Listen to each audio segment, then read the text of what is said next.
Les fibres de carbone sont de minuscules filaments de carbone presque purs.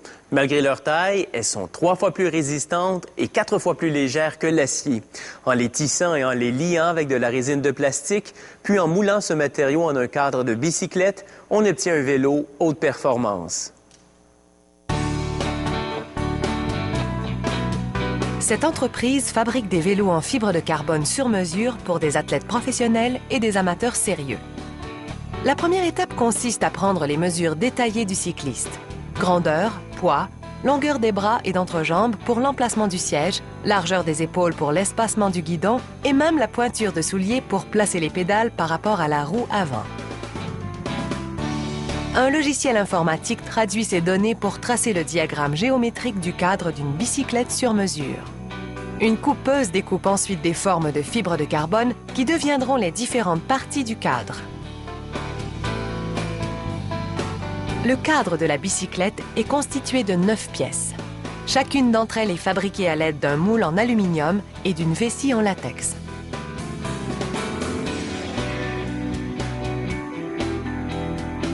Cette vessie est enveloppée d'une couche de fibres de carbone.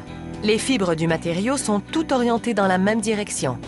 Pour le renforcer, on applique plusieurs couches en un motif entrecroisé précis.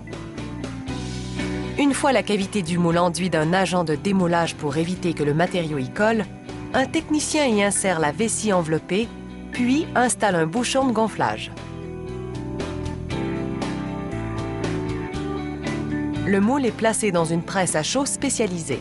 Le technicien y raccorde du gaz comprimé, puis insère un avertisseur de température et de pression. La vessie gonflée force la fibre de carbone à épouser la forme de la cavité du moule. Après une vingtaine de minutes, la pièce moulée est extraite et on commence le processus d'affinage. Tout d'abord, le technicien ponce tout résidu d'agent de démoulage, puis usine les pièces selon les spécifications pour qu'elles s'emboîtent parfaitement. En suivant le diagramme géométrique, le technicien assemble le cadre de la bicyclette comme un casse-tête.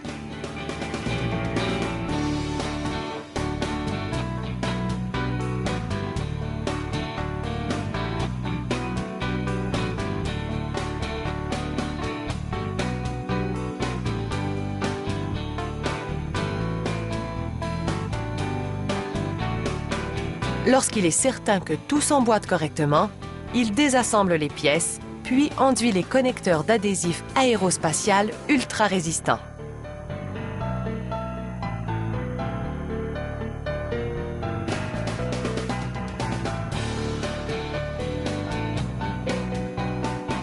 Il assemble alors les pièces de nouveau, puis fait cuire la colle au four pendant environ une demi-heure. Le cadre de la bicyclette se retrouve maintenant sur une table d'inspection. Le technicien utilise un équipement de mesure numérique pour vérifier que l'alignement est parfait.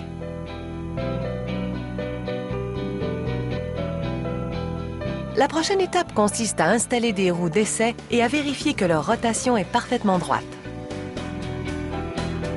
De retour au cadre, un ouvrier enlève tout excédent de colle qui a jailli lorsque les pièces ont été assemblées, puis il ponce l'ensemble.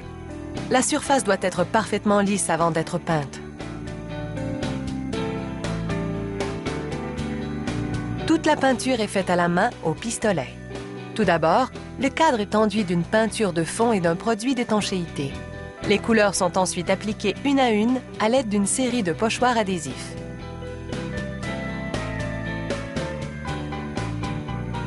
Une couche d'émail automobile transparent est vaporisée sur la surface pour protéger la peinture contre les rayons UV et le gravillonnage.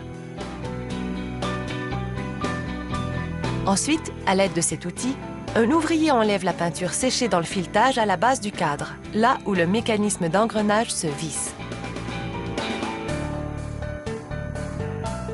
Cette procédure est répétée à l'avant du cadre où se fixe le guidon. Il ne reste qu'à installer les pièces précises que le client a commandées.